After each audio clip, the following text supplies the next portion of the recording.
यह बात प्राचीन काल की है। एक फकीर था जो अपनी विद्वानता के दम पर लोगों के दिलों पर राज किया करता था, जो किसी राजा के यहाँ सलाहकार था।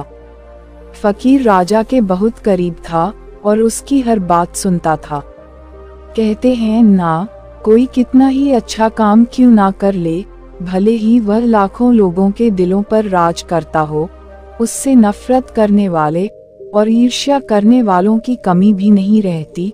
फकीर के साथ भी कुछ ऐसा ही हुआ। इससे दूसरे दरबारी उससे ईर्ष्या करने लगे थे। एक बार उन्होंने राजा को फकीर के खिलाफ करने की एक योजना बनाई और मिलकर राजा के पास पहुंचे। उन्होंने राजा से कहा कि वह फकीर आपके इतना नजदीक होने के कारण बहुत अहंकारी हो गया है, इतना कि वह कहता फिरता है कि राजा तो मूर्ख है और कुछ भी नहीं जानता। यदि मैं न होता तो राज्य तो कभी का डूब चुका होता। राजा यह सब सुनकर आग बबूला हो गया।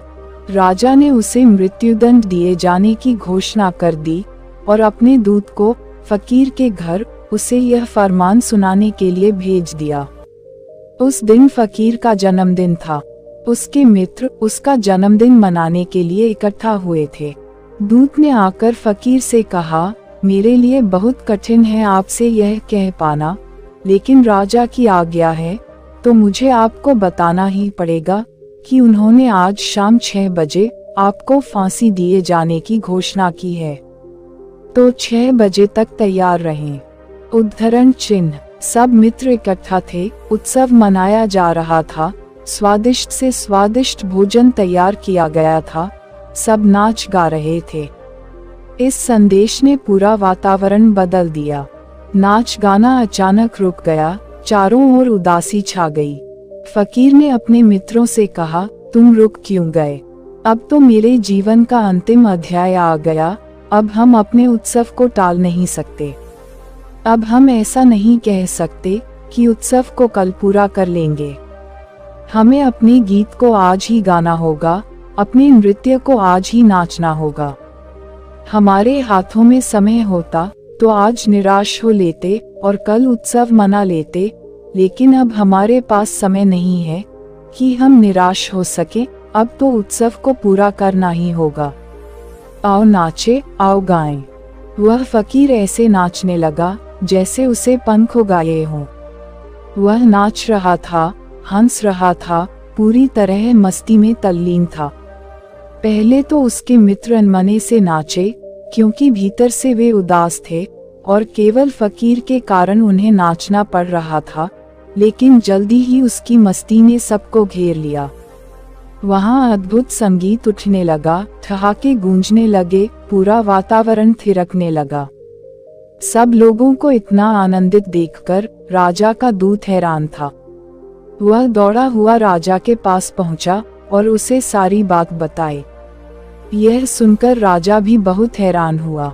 राजा खुद वहां देखने के लिए पहुंचा कि वहां आखिर चल क्या रहा है। राजा ने देखा कि वहां तो बड़ा त्योहार मनाया जा रहा है। राजा ने फकीर से पूछा, यह आप क्या कर रहे हैं? फकीर बोला, यह मेरे जीवन भर का सूत्र रहा है कि मैं सतत इस बात के प्रति सचेत रहूं कि मृत्यु किसी भी क्षण संभव है। इसी सूत्र के कारण मैंने जीवन के हर क्षण को जितना संभव हो सके उसकी पूर्णता में जिया है। लेकिन आपने तो उस संभावना को आज बिल्कुल स्पष्ट कर दिया है। मैं आपका अनुग्रहित हूँ, क्योंकि अब तक तो मैं केवल सोचता था कि मृत्यु किसी भी क्षण संभव है। यह मात्र एक विचार था, लेकिन मन में कहीं न कहीं आने वाले अगले क्षण की संभावना भी बनी रहती थी। कहीं न कहीं भविष्य भी बना हुआ था, लेकिन आपने उसे पूरी तरह गिरा दिया। अब मेरे लिए इस क्षण को पूरी तरह जी लेना मात्र कोई दार्शनिक सिद्धांत नहीं रह गया। अब यह मेरी अंतिम शाम है। अब जीवन इतना काम बचा है कि जीवन को एक क्षण के लिए भी टाला नहीं जा सकता। मृत्यु इस अस्तित्व में एकमात्र निश्चितता है। जीवन में और कुछ हो या ना हो, मृत्यु सबकी होनी ही है, किसी की देर तो किसी की सवेर। कोई सोमवार को मरेगा तो कोई मंगलवार को, और सप्ताह में बस 7 ही दिन होते हैं। तो जीवन को जीने के लिए हमारे हाथों में ज्यादा से ज्यादा 7 ही दिन होते हैं। जीवन को कल के लिए टाला नहीं जा सकता।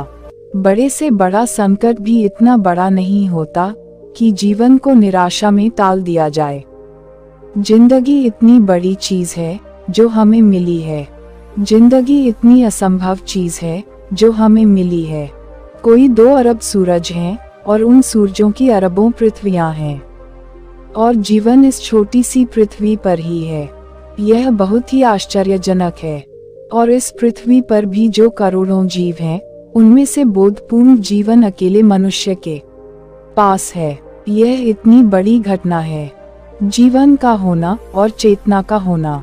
लेकिन हम कहते हैं जीवन में बड़ी समस्याएं हैं, बड़े संकट हैं, लेकिन यह नहीं देखते कि जीवन का यह उपहार कैसा मुफ्त मिला है। जीवन रोज कई ढंगों से हमारे सामने जीवन की अनिश्चितता और मृत्यु की निश्चितता को प्रकट किए चला जाता है, ताकि हम जीवन के मूल्य को अनुभव कर सकें।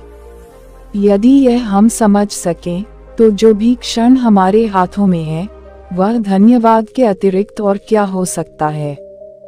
क्योंकि जहाँ मृत्यु एकमात्र निश्चितता है, वहाँ तुम जीवित हो। इस धन्यवाद को अपने गीतों में प्रकट करो, अपने नृत्य में प्रकट करो, अपने उत्सव में प्रकट करो। इसीलिए तो मैं कहता हूँ कि उत्सव तुम्हारी जीवन शैली हो। जीवन में कोई भी क्षण आए, वह तुम्हें उत्सव में ही पाए। यदि ऐसा तुम कर सको, तो तुमने खोल लिए जीवन के सारे रहस्य। फिर मृत्यु भी मृत्यु नहीं रह जाती। दोस्तों, आपने इस कहानी से क्या सीखा और इसके बारे में क्या सोचते हैं, एक कमेंट जरूर कीजिएगा। क्या पता आपके एक कमेंट से किसी का जीवन बदल जाए। धन्यवाद।